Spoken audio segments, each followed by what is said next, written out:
உலகமெங்கிலும் இருக்கிற hope TV நேயர்கள் அனைவருக்கும் கிறிஸ்து இயேசுவின் நாமத்தினாலே அன்பின் வாழ்த்துக்களை நான் தெரிவித்துக் கொள்கிறேன். விசேஷமான இந்த தீர்க்க தரிசன வகுப்புகளுக்கு உங்களை அன்போடு நான் அழைக்கிறேன். Study in the book of Daniel என்கிற இந்த நிகழ்ச்சியில் நாம் தானியல் தீர்க்க தரிசன புத்தகத்தை ஆராய்ந்து படித்து கொண்டிருக்கிறோம். இன்றைக்கு நம்மோடு கூட இந்த ஆராய்ச்சியில் கலந்து கொள்வதற்காக 3 வாலிப ஊழியர்கள் நம்மோடு கூட இருக்கிறார்கள். அவர்களை நாம் இந்த நிகழ்ச்சிக்குள்ளாக வரவேற்கலாம். அன்பான வாலிப சகோதரர்கள், உங்களை சந்திப்பதில் மிகுந்த மகிழ்ச்சி. நீங்கள் உங்களை அறிமுகம் செய்து கொள்ள நான் அன்போடு கேட்டுக்கொள்கிறேன்.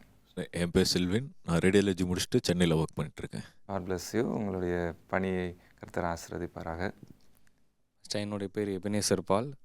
இந்த சென்னை பகுதியில் தேவனுடைய ஊழியத்தை செய்து வருகிறேன். உங்களுடைய ஊழியத்தையும் கர்த்தர் ஆசீர்வதிப்பாராக. என்னுடைய பேர் வில்லியம்ஸ். நான் திண்டுக்கல் மாவட்டத்திலேருந்து வருகிறேன் பாஸ்டர். Very good. உங்களுடைய இந்த வாலிப நாட்களில் கர்த்தருடைய பணியை செய்ய வேண்டும் என்று அர்ப்பணித்திருக்கிற இந்த உற்சாகத்துக்காக கர்த்தரை ஸ்தோத்திரிக்கிறேன்.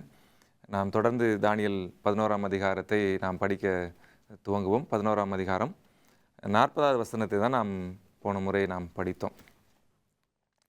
40வது வசனம் எப்படி துவங்குகிறது என்பதையும் நாம் பார்த்தோம். முடிவு காலத்திலோ வென்றால் என்று துவங்கி தென் திசை ராஜா அவனுக்கு எதிராக போய் முட்டுக்கு நிற்பான் என்று பார்த்தோம். அந்த அவன் யார் அப்படின்னா வடதிசை ராஜா என்று நாம் பார்த்தோம். இப்போ தென் திசை ராஜா யார் என்பதை நம்ம போன வகுப்பில் நம்ம படிச்சுக்கிட்டோம். என்ன அப்படின்னு சொன்னால், தென் திசை ராஜா யார் அப்படின்னு நம்ம படித்தோம். பிரான்ஸ் தேசம். Okay, very good. பிரான்ஸ் தான் தென் திசை ராஜா என்று நம்ம படித்தோம். அதற்கு வெளிப்படுத்தின விசேஷத்திலிருந்து நம்ம எடுத்து பார்த்தோம். பாதாளத்திலிருந்து ஒரு மிருகம் ஏறி வருகிறது. அந்த மிருகம் 2 சாட்சிகளை கொண்டு போடுகிறது என்று பார்த்தோம். அந்த 2 சாட்சிகள் யார்? பழைய ஏற்பாடு, புதிய ஏற்பாடும் என்று பார்த்தோம். அந்த 2 சாட்சிகள் விளக்கு தண்டுகள் என்று சொல்கிறது. வேதாகமத்தில் விளக்கு தண்டு எதை குறிக்கிறது? தேவனுடைய வசனத்தை, வார்த்தையை குறிக்கிறது. ஆகவே அங்கே இருக்கக்கூடிய 2 விளக்கு தண்டுகள் பழைய ஏற்பாடு என்றும் புதிய ஏற்பாடு என்றும் அழைக்கப்படுகிற கர்த்தருடைய வசனம்தான் சாட்சி கொடுத்து கொண்டிருந்தது. ஆனால் அதை கொன்று போட்டார்கள் அப்படின்னு சொன்னால், பிரெஞ்சு புரட்சியின் நாட்களில் பிரான்ஸ் என்ன செய்தது அப்படின்னு சொன்னால், யாரும் வேதாகமத்தை வாசிக்கக்கூடாது என்று சொன்னது. தேவன் என்று ஒருவர் இல்லை என்ற ஒரு முடிவுக்கு வந்தது. அது ஒரு சட்டமாக இயற்றினது. ஆகவே காட் இல்லைன்னு சொன்ன உடனே எல்லாருக்கும் ஒரே பெரிய சந்தோஷமாயிருச்சு. ஏன்னா யாருக்கும் கணக்கு ஒப்புவிக்க வேண்டியது இல்லைல்ல, ஜட்ஜ்மெண்ட் கிடையாது, நியாய தீர்ப்பு கிடையாது. அவங்கவுங்க இஷ்டத்துக்கு வாழ ஆரம்பித்தாங்க. ஆனால் ஒரு மிகப்பெரிய பின்னடைவை அது சந்தித்தது. சரியாக 1797 ஆண்டு மீண்டுமாக அந்த சட்டத்தை வாபஸ் வாங்கிட்டாங்க. அந்த தடை சட்டத்தை நீக்கிற்று. மீண்டும் வேதாகமும் எல்லாருக்கும் புழக்கத்திற்கு வர தொடங்கினது. ஆண்டவரை விசுவாசிக்கக்கூடியவர்கள் தொழுகை செய்ய ஆரம்பித்தாங்க. அது வரைக்கும் நிறைய தேவனுடைய பிள்ளைகள் மருள விழுந்த அனுபவங்களும் இருந்தது. ஸோ இந்த பிரெஞ்சு புரட்சி எக்ஸாக்டாக அதை பற்றி சொல்லும் பொழுது, அந்த 3 வருஷம் அந்த 2 சாட்சிகளும் அந்த நகரத்தின் வீதிகளில் என்ன செஞ்சாங்களாம்? செத்து கிடந்தார்கள். அந்த நகரத்திற்கு ஒரு பேர் இங்கே சொல்லப்பட்டிருக்கிறது. 2 பேர் சொல்லப்பட்டிருக்கிறது. ஒன்று சோதம் என்றும் எகிப்து என்றும் சொல்லப்பட்டிருக்கிறது. சோதம் என்றால் பாவம், அதனுடைய பாவம். தேவன் இல்லை என்று சொல்லுகிற பொழுது பாவம் எப்படி இருக்குன்னு யோசிச்சு பாருங்கள். 2வது எகிப்து என்றும் ஞான அர்த்தமாய் சொல்லப்பட்டிருக்கிறது. அப்படின்னு சொன்னால் ஒரு ஸ்பிரிச்சுவல் மீனிங் தான் அது. ஸோ இந்த மிருகம் வந்து செய்த கிரியைகள் ஞான அர்த்தமாய், அந்த மிருகம் என்ன பேர் அந்த மிருகத்துக்கு வைக்கலாம்? எகிப்துன்னு வைக்கலாம். அதனால தான் நம்ம இங்கே பார்க்குறோம், தென் திசை ராஜா எப்பயுமே எகிப்தாக தான் இருந்துட்டு வந்திருக்கிறாரு. இங்கே 11ஆம் அதிகாரம் தானியல்ல 40வது வசனத்தில் வரக்கூடிய தென் திசை ராஜா அந்த காலகட்டத்தில் கர்த்தருடைய வேதத்தை கொன்று போட்ட அழித்த பிரெஞ்சு தேசம் என்று நம்ம, அந்த வல்லமை என்று நம்ம சொல்ல முடியும். ஏன் அப்படி சொல்கிறோம் அப்படின்னு சொன்னால், அந்த வல்லமையை நிறைவேற்றின அல்லது அந்த செய்கையை நிறைவேற்றின பிரான்ஸை ஆண்டவர் எப்படி அழைக்கிறார்? ஞான அர்த்தமாய் எகிப்து என்று அழைக்கிறார். ஆகவே இங்கே வரக்கூடிய அந்த தென் திசை ராஜா யார் தான்? எகிப்து என்று அழைக்கப்படுகிற பிரான்ஸ் தான். ஸோ பிரான்ஸ் இப்போ என்ன பண்ணுறாரு அப்படின்னு சொன்னால், வடதிசை ராஜாவுக்கு எதிராக முட்டுக்கு நிற்கிறான். He pushes. சரிங்களா? முட்டுக்கு நிற்கிறான்னு என்ன அர்த்தம்? புஷ் பண்ணுறான். என்னமோ ஒன்று பண்ணுறான். அவன் என்ன பண்ணுறான் அப்படிங்கிறத நம்ம பார்க்கலாம். வேறு என்னெல்லாம் பண்ணுனா, அதனுடைய விளைவுகள் என்ன அப்படிங்கிறத நம்ம என்ன செய்ய போகிறோம்? பார்க்க போகிறோம். சரிங்களா? இந்த பிரெஞ்சு புரட்சி எதை கொண்டு வந்தது என்று சொன்னால் கம்யூனிசத்தையும் செக்யூலரிசத்தையும் கொண்டு வந்துச்சு. சரிங்களா? பிரான்ஸ் வந்து கம்யூனிசத்தையும் செக்யூலரிசத்தையும் கொண்டு வந்துச்சு.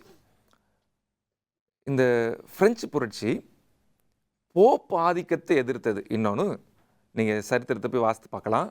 கத்தோலிக்கத்தை முற்றிலுமாக எதிர்த்தது. கத்தோலிக்கத்தினுடைய கொள்கைகள், கத்தோலிக்கத்தினுடைய தொழுகை முறையை, கத்தோலிக்கத்தினுடைய விசுவாசத்தை, நம்பிக்கையை முற்றிலும் என்ன செய்தது? எதிர்த்தது. ஏன்னா கத்தோலிக்கம் காட் இல்லைன்னு சொல்கிறது இல்லை. கத்தோலிக்கம் என்ன சொல்லுகிறது? காட் இருக்கிறாங்க, அந்த காட் நான் தான் சொல்லுது. பிரான்ஸ் என்ன சொல்லுது? காடே இல்லைங்குது. ஆகும்போது ரெண்டுமே என்ன தான்? கிட்டத்தட்ட ஒன்று தான். சரிங்களா? கிட்டத்தட்ட ஒன்று தான். ஆனால் இது இரண்டுக்குமான ஒரு போராட்டம் அங்கே நடந்துச்சு. இந்த பிரான்ஸ் வேறு என்ன பண்ணிச்சு அப்படின்னு சொன்னால் 1798 இந்த வருஷத்தில், இந்த டேட்டை நம்ம மறக்கவே முடியாதுல்ல, 538 1798 வரைக்கும் 1260 வருஷம் அப்படின்னு நம்ம பார்த்துருக்குறோம். இந்த 1798 வருஷத்தில் நெப்போலியன் வந்து போப்புக்கு எதிராக ஒரு யுத்தத்தை தொடுக்கிறார். அதில் நெப்போலியனுடைய தளபதி, அவனுடைய பெயர் வந்து பெர்த்தியர். சரிங்களா? ஜெனரல் பெர்த்தியர். இந்த பெர்த்தியர் என்ன பண்ணுறான் அப்படின்னு சொன்னால் போப்புக்கு எதிராக அந்த யுத்தத்தில் கலந்து கொண்டு 1798 வருஷம் பிப்ரவரி 27, சரிங்களா, பிப்ரவரியில் 27வது நாள் போப் அரசரை கைது பண்ணுகிறான். அந்த போப் அரசருடைய பெயர் வந்து பயஸ் 6. சரிங்களா? பயஸ் 6. 6வது பயஸ் என்கிற போப்பை அவன் என்ன செய்கிறான்? கைது பண்ணுகிறான். இது ஒரு மிகப்பெரிய ஒரு அலையை உருவாக்கிற்று. இன்னும் சொல்லப்போனால் விளைவு என்னென்னா, எல்லோரும் என்ன நினச்சாங்கன்னா அதோட போப்பு மார்க்கம் முடிந்தது என்று நினைத்தாங்க. இன்ஃபேக்ட் இங்கே போப்பு மார்க்கத்துக்கு ஒரு முடிவு வருகிறது.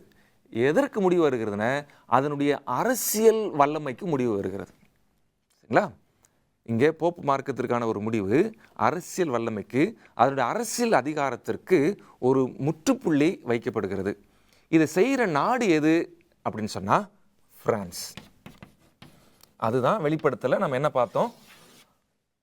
பாதாளத்திலிருந்து ஏறி வருகிற ஒரு மிருகம் ஒரு பெரிய பாதிப்பை போப்பு மார்க்கத்துக்கு ஏற்படுத்துகிறது.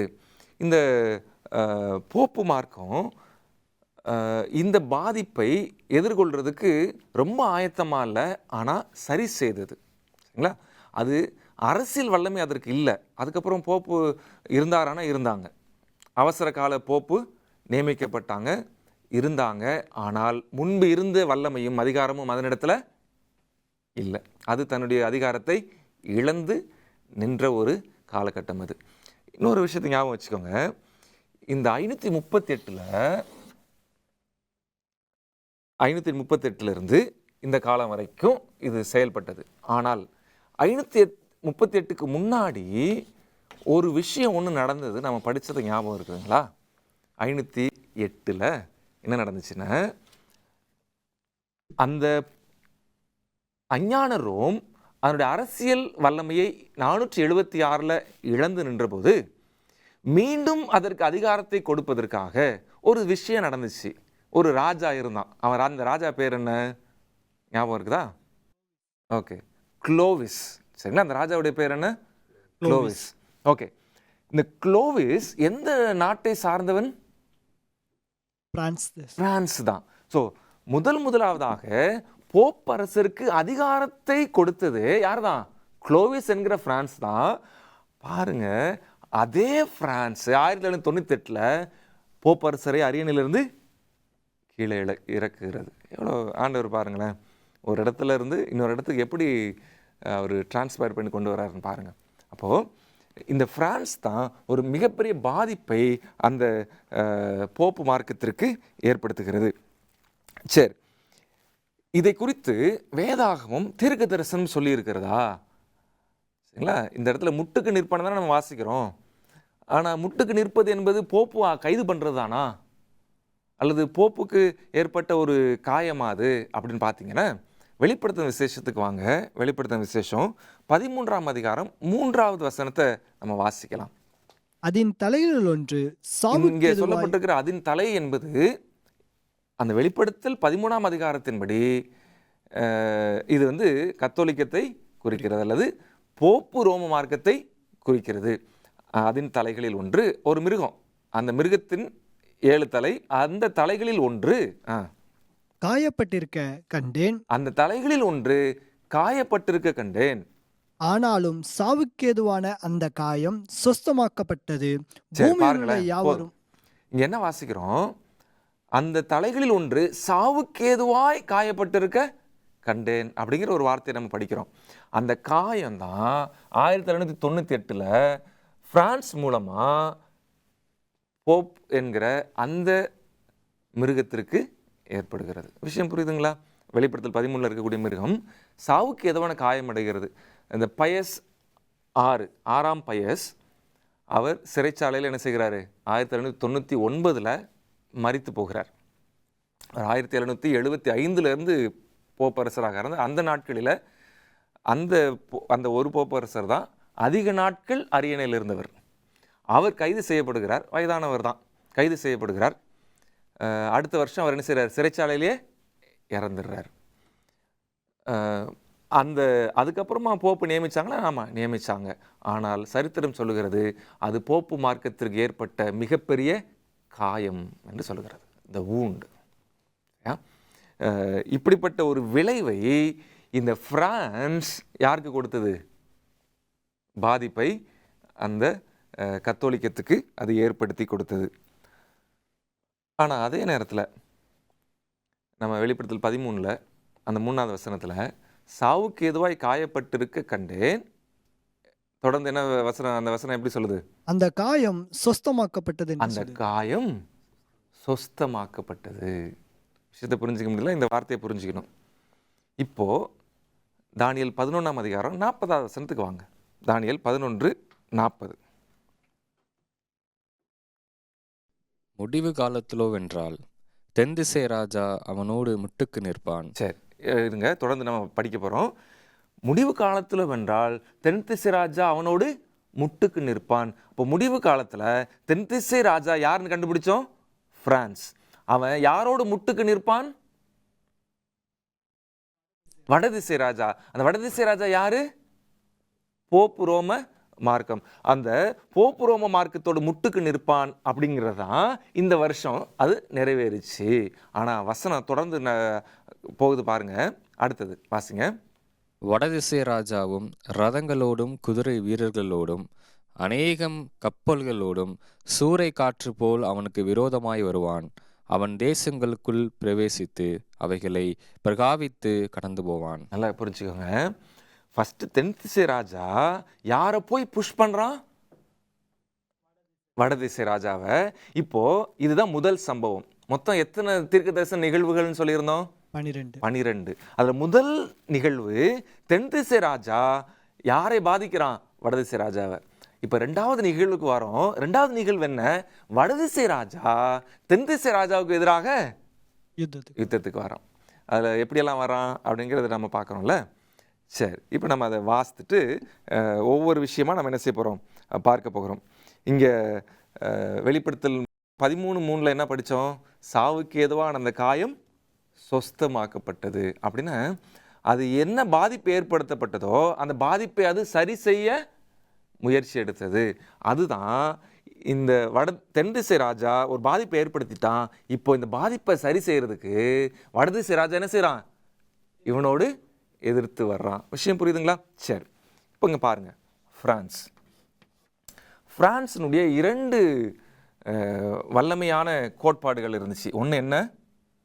கம்யூனிசம். 2வது என்ன? செக்யூலரிசம்.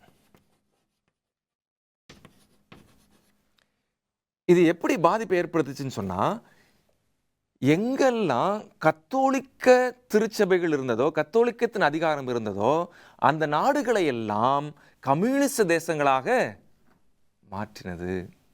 சரிங்களா? கம்யூனிசம் இங்கேருந்து தான் துவங்குது.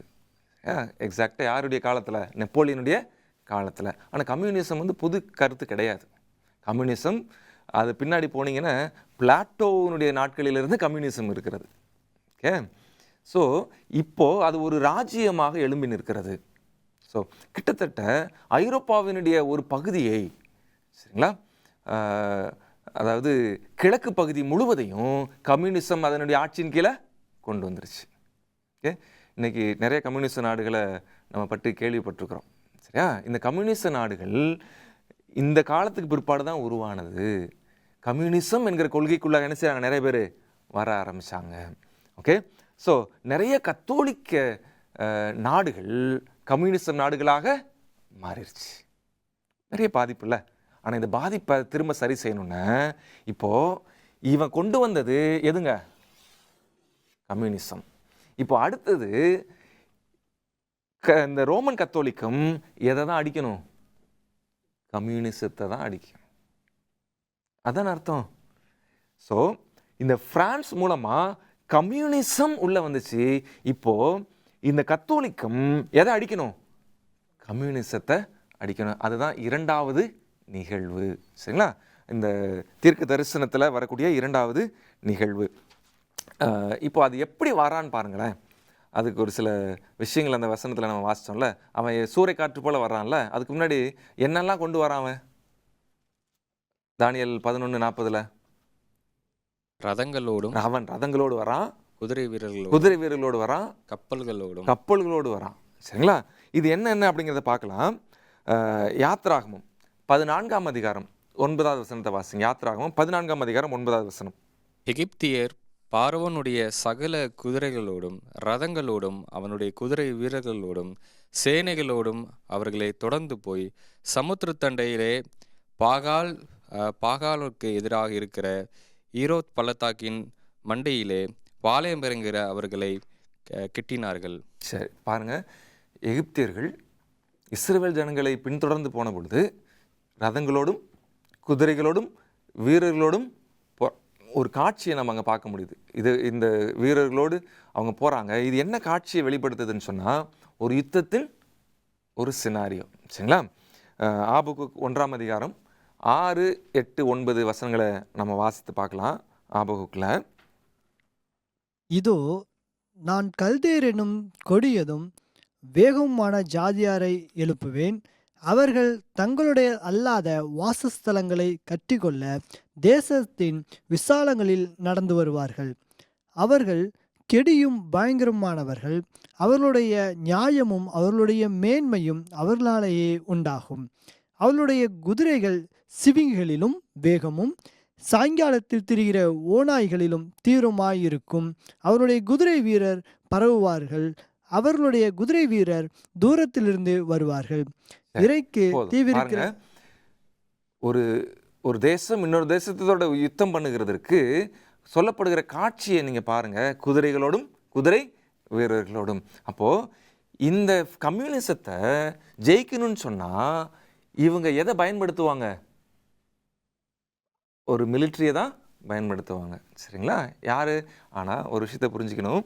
இந்த பிரான்ஸ் ஏற்படுத்தின பாதிப்பு என்ன அப்படின்னு சொன்னால், போப்பு மார்க்கத்தினுடைய அரசியல் வல்லமை சரிந்தது, அரசியல் வல்லமை அற்றுப்போனது. இப்போது இவங்க சொன்னால் எந்த நாடும் என்ன செய்யாது? கேட்காது. இதுக்கு முன்னாடி சொல்கிறதெல்லாம் கேட்பாங்க, இப்போ கேட்க மாட்டாங்க. ஏன்னா அதற்கு இருந்த அரசியல் வல்லமை சுத்தமாக போயிட்டுரு. ஆனாலும் இவன் எதோட வருவான்? யுத்த வீரர்களோடு அவன் உள்ளே வருவான், இந்த கம்யூனிசத்தை அடிக்கிறதுக்கு என்று நாம் என்ன செய்கிறோம்? இந்த ஒரு அடையாளமாக நம்ம இங்கே பார்க்குறோம். சரி, இது இப்போ நடந்துச்சா அப்படின்னு சொன்னால் 1980களில், சரிங்களா, 1980க்கு மேலே, ஓகே, 1992க்கு உள்ள, சரிங்களா, இந்த இடைப்பட்ட ஆண்டுகளில் அமெரிக்க தேசத்தில் ஒருவர் அதிபராக வீற்றிருந்தார். யார் அப்படின்னு சொன்னால், இது இவருடைய ஆட்சியின் காலம் ஆரம்பம், ஆட்சியின் காலம் முடிவு நினைச்சிடாதீங்க. அவர் 8 வருஷம் தான் ஆட்சியில் இருந்தார். அவர் பேர் ரீகன். சரிங்களா? அவருடைய பேர் என்னது? ரீகன். Ronald Reagan. எல்லாருக்குமே தெரிந்த ஒரு நபர் தான். அப்படின்னா சரித்திரத்தில் நம்ம அவங்கள குறித்து படிச்சிருப்போம். இந்த ரொனால்ட் ரீகன் என்ன செய்கிறாருன்னு சொன்னால், போப் மார்க்கத்தோடு கை கோர்க்கிறார், பேப்பசியோட கை கோர்க்கிறார்.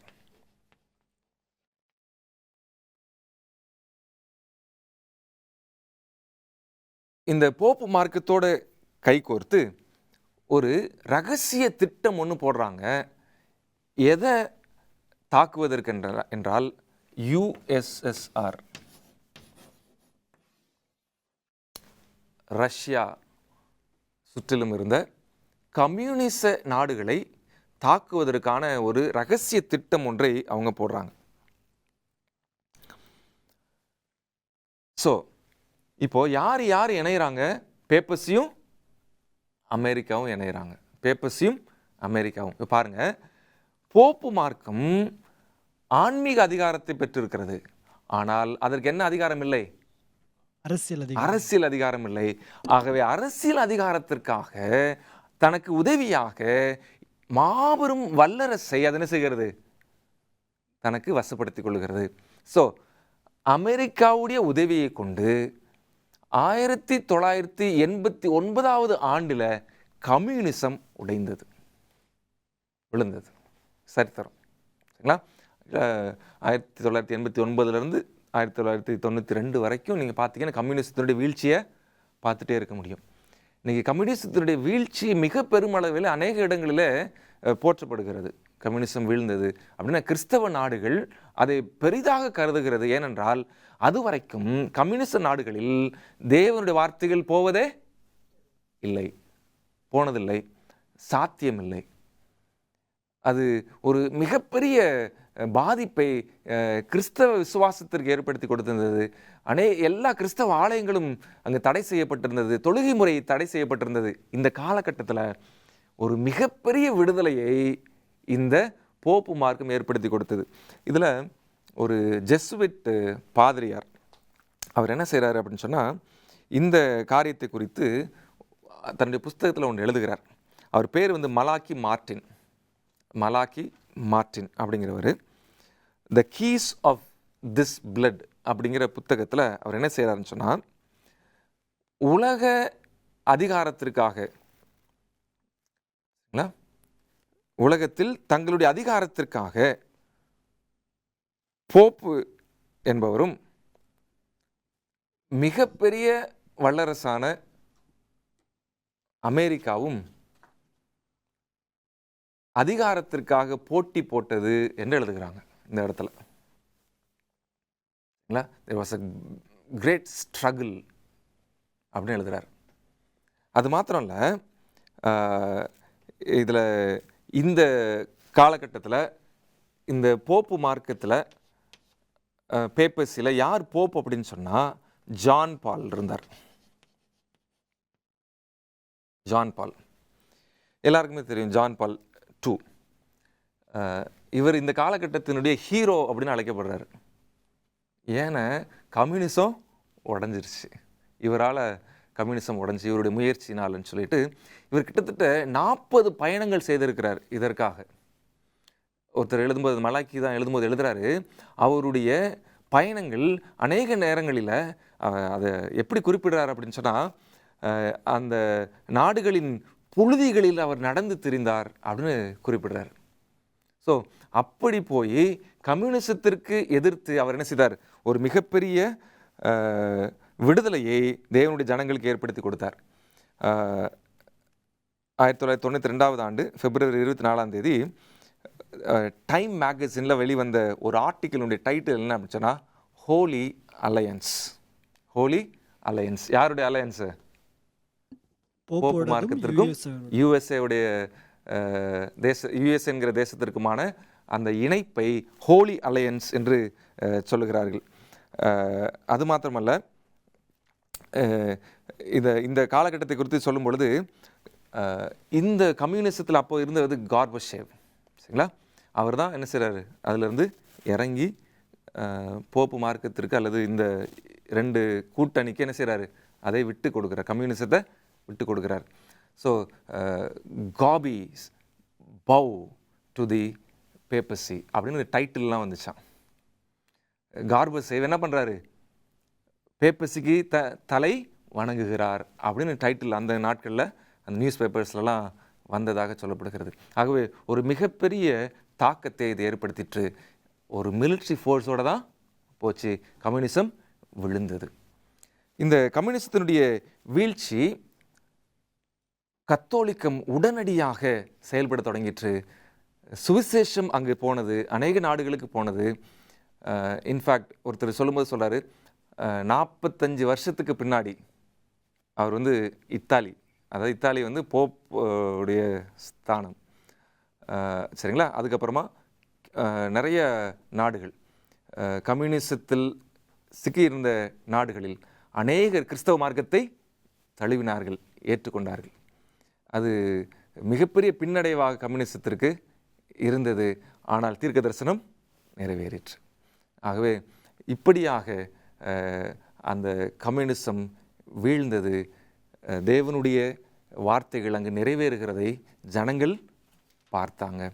ஆகவே நீங்களும் தொடர்ந்து ஆராய்ச்சியில் ஈடுபட்டீங்கன்னு சொன்ன நிறைய விஷயங்களை நம்ம இதில் என்ன செய்ய முடியும், கற்றுக்கொள்ள முடியும். அடுத்த முறை வேறு என்ன பாதிப்பை இந்த கம்யூனிசம் சந்தித்தது அப்படிங்கிறத நம்ம என்ன செய்யலாம், பார்க்கலாம். அன்பான தேவனுடைய பிள்ளைகளை, நாம் அடுத்த நிகழ்ச்சியில் தொடர்ந்து இதனுடைய பாதிப்புகளை நாம் பார்க்கும்படியாக இருக்கிறோம். தேவன் நம்மோடு கூட இருப்பாராக. இந்த தொடர்ந்து இணைப்பில் நீங்கள் இருங்கள். கர்த்தர் உங்களோடும் எங்களோடும் இருந்து நம்மை ஆசீர்வதிப்பாராக. ஆமென்.